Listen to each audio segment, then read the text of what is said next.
Yo, yo, what's up mga kabutingting? Yan, good day po sa ating lahat mga kabutingting at welcome back sa ating munting channel. Yan na, mayroon ako ditong home service na dalawang stand pan at yung isa naman ay automatic na washing machine. Ang problema niyan ay mabagal pero naayos ko na yan at hindi ko na ipinakita dahil ang problema naman yan pan-built lang. So ang ginawa ko, in-adjust ko lang yung motor para humigpit. At yun, nagamit na. Mabilis na yan. At ito namang dalawang electric fan, hindi ko na rin binidyo. Dahil ang problema nito, pag iangat ni ma'am, naiiwan itong stand. Dahil, itong ano niya, andali ha, para ma-demo ko. Ayan. Itong ano na ito, hindi makita. Andali ha. Maintindihan. Ito kasi ay nakaganito ito. Yan, nung nakita ko, nung dinala ni may-ari andito sa aking likuran. Yan, nakaganyan. Pati yung isa. So, pag isasalpak mo dito, dahil nakaano na yan, nakaganyan na yan, so maiiwan talaga yung itong stand niya. So, ang ginawa ko lang, nilawagan ko, tapos isasalpak. So, kaya hindi ko na ito binidyo dahil yung mga problema sa home service na ito dito sa Matalom Leyte ay wala kayong matutunan. Kaya hindi ko na binidyo. Ayan oh. Kahit iangat mo yan, ayan, hindi na yan siya maiiwan. Tapos, yun naman, yun nga sinabi ko, adjustment sa motor. At ito naman mga kabutingting, yan, ginawa ko na rin ito dati. Okay pa naman siya. Yun nga lang, hindi na magamit ng may-ari dahil yung kanyang body, yan, bumaba na. Pero good na good pa yung motor nito. Pati itong aking ginamit. Andito yung may-ari sa gilid ko. Ayaw kasing sumali. Kaya nire-respeto ko na lang din yung ano niya. Yung kanyang karapatan. So, yan bali. Dahil hindi naman ito pinakita ko kung ano yung mga ginawa ko dito mga kabutingting. Ganon din yon. Yun. So, yan, ako'y maghahanap pa ng customer dahil sabi ko nga, wala kasi kayong matutunan dito sa home service na ito. So, stay put muna kayo dyan at ako'y maghahanap muna ng customer kung makakahanap pa. Yan, mayroon pa pala akong babalikan mga kabutingting ito. Itong 3D na stand pan, yan o, kung nakikita nyo, warak. Tapos gusto ng may-ari, para magamit pa. Ito ay 3D na kakaiba ang ano nito, swing. Parang pa-ovalization ang ano nito, swing. Kaso pag ano ito, pag i-convert sa bang stand, hindi na. Magiging normal na lang yung swing yan. So abangan nyo na lang kung ayan ay aking mapuntahan dito. So yan, hanap muna ako ng customer. So yan mga kabutingting, bali update ko kayo dito sa aking paghahanap buhay dito sa Matalom. Yan, kung makikita nyo, inabot na ako ng ulan. Yan, patitilahin muna natin itong ulan bago maghanap buhay ulit. Ako'y nakikisilong muna dito sa yan tindahan ito. Yan. So, bali update lang tayo mga kabutingting kung ako ba'y makakahanap pa ng customer. So, yan mga kabutingting, bali nakahanap ulit ako ng customer. At ito yung washing machine niya. Single tab na Sharp. Old model ito mga kabutingting. 6.7 kilograms. Okay yung kanyang timer yan kung maririnig nyo. Yun nga lang ang problema nito ay matigas ikotin yung kanyang LC. Yan. Pinaano ko na rin to sa anak ni nanay. Anak nyo po yun ay. Ito si may-ari, si nanay. Yung umikot sa LC. Anak nyo po yun. Yan. Bali try natin ito mga kabutingting kung ito ba ay ma-repair. Baka ito ay nag-stock up lang. Madumi. So, kuha akong gamit. Ay, hindi na. Mayroon na palang, mayroon nang tumingin ito, Nay. Mayroon na pong tumingin. Mayroon na. Wapa. Ito, wala na kasing tornilyo, Nay. Wala nang tornilyo. Oh. Yan. Try natin ito, mga kabutingting, kung ito ba ay ma-repair. Magandang klase itong washing machine na ito dahil old model ito na ano. Pero yung capacitor niya pinalitan na. So dahil nag-stock up ito mga kabutingting, try natin itong ganituhin lang yung kagbuwang na natumba pa. Sorry Nay. Yan, try natin itong kanyang ito na ganituhin. Ayun, lumambot na. Kaso kailangan natin itong langisan, baka mamaya ay bumalik. So dito mga kabuting-ting ay nag voice over lang ako. At kung nakikita nyo naman yan, lumambot na yung pulya ng gear case. Tapos pag ikutin mo yung gear case yan, umiikot din yung pulya ng motor. So dito ay inikot ko yung kanyang pulsator. Ayan, kung makikita nyo naman ay malambot. At dyan ay ititesting ko sa actual na pagaganahin. Actually mga kabuting-ting, kaya ako nag voice over lang dahil kung hindi ako magbo-voice over, hahaba lang yung video. Gusto ko sana kasi nitong mangyari sa washing na ito ay aki sanang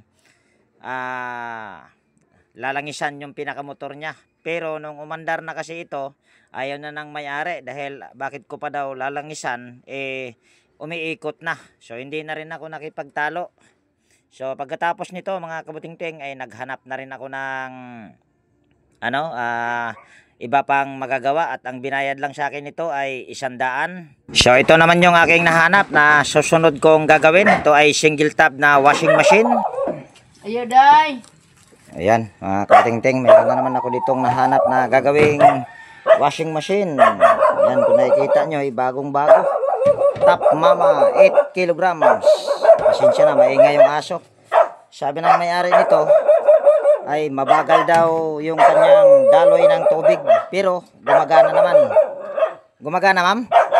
Ay lang ma'am. Kanina unsa? Kana isang pag-train kan ginagitan ng trap ba? Yun, ito daw pala mga kabuting-ting ay pinaglabhan ng mga basahan. Oo, ito rin ang bas. So, yan, bali tayo ating titignan. So, dito tayo didiretso. Uy, tanggal yung hose. Yan, mayroon pang silyo. So, tignan natin kung dyan ba yung kanyang tawag yun, para sa yung sa drain valve ba. So, tanggalin natin itong dalawang tornilyo ito yung isa. Yan, mayroon pang silyo at hindi pa talaga ito na repair. Ayan, meron ako ditong Phillips screw. So ito yung ating tanggalin. Tornilyo. Mga basic lang yung mga nahanap ko ngayong araw na ito dito sa dito sa Matalom. Home service. Na mga basic lang. Ito naman nahanap ko lang na customer ito. So ito yung niya. Yan, drain valve. So, ito ay ating i-drain. Tapos tignan natin dito kung malaki bang angat.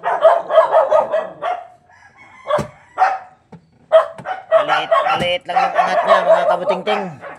So, yan ay ating ikutin. Or tatanggalin natin ito. Oops. Kagawang natumba pa. Paingay yung aso. Ngayong aso nakakita ng gwapo. Sana all.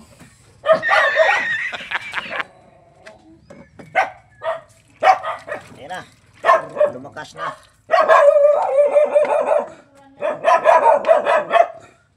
Ang dumi. Ayan na ma'am, ayan na. Bayas no. Daming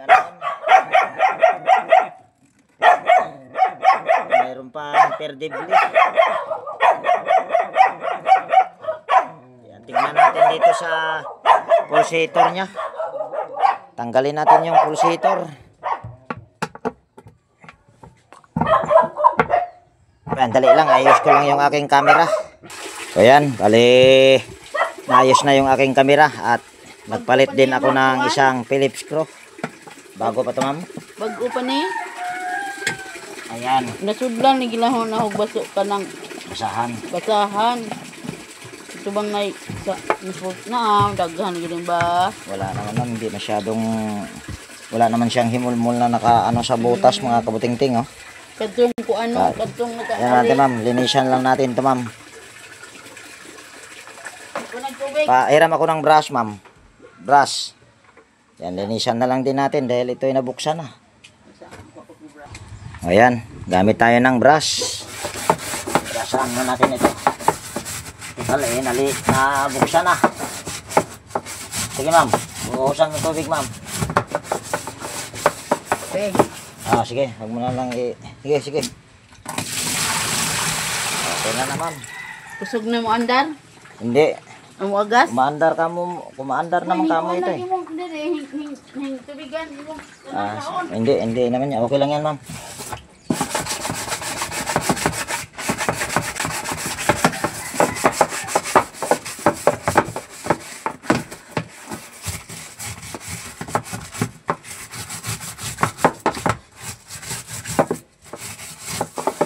Sige ma'am.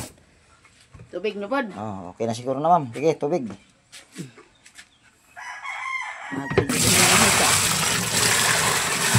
Okay na ma'am.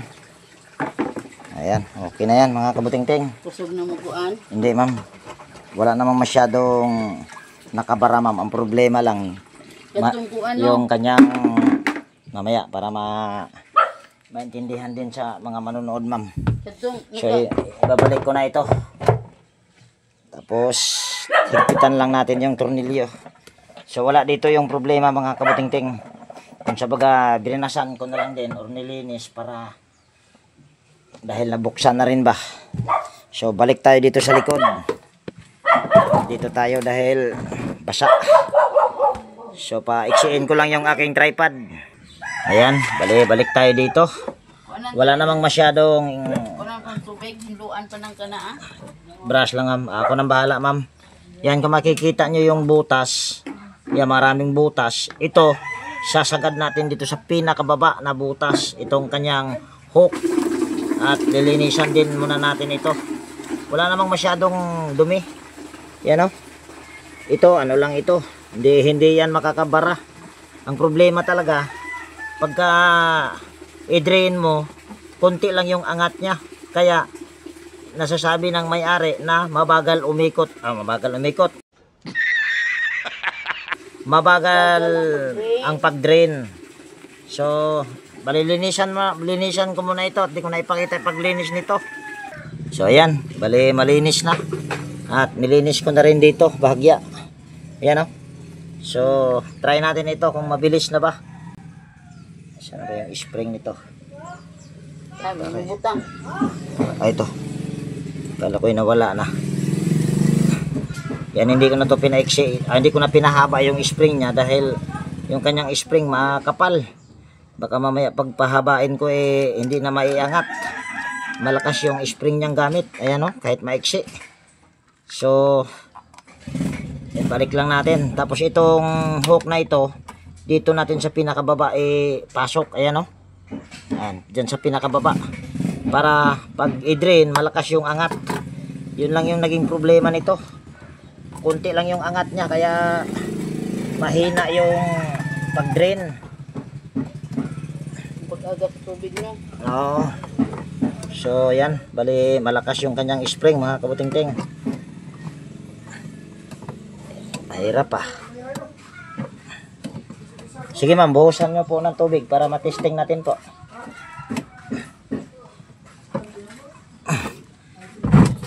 Ayan, may tubig na. Yung nilalagyan ng mayari. Shout out nga pala sa iyo ma'am. Sige ma'am, damihan nyo pong tubig. Para makita kung okay na ba siya. Drain.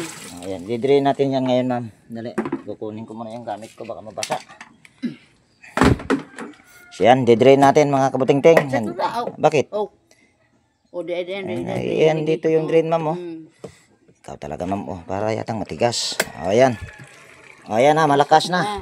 Kusog na. Okay na ma'am. Yan, kusog na kuno mga kabuting-ting, sabi ng may-ari, kusog na. Ibig sabihin sa kusog, malakas na umagos yung tubig. Ayan o. Di ba? Okay na ma'am? Okay na. So, okay na daw mga kabuting-ting at hindi na kailangan iti-testing dahil kung makikita nyo naman, bagong-bago. So, yan, bali dito ko na siguro tapusin yung video natin at ako'y uuwi na. Kaya kung kayo ay mayroon kayo ditong natutunan at kung nagustuhan nyo itong video na ito, yan, baka pwedeng palike at pakishare at higit sa lahat, kung bago kayong napadpad dito sa aking munting channel, baka pwedeng hilingin ko na rin yung inyong pag-subscribe at pakipindot na rin yung notification bell at ilagay sa all para ma-notify ka pag mayroon akong mga bagong i-upload na video. Yan, ano pala pangalan niyo, ma'am? Kasyana Tagra. Ayan, si Nanay Kasyana Tagra. Tagra ba? Tagra. Ayan. So yan, bye-bye na mga kabuting-ting.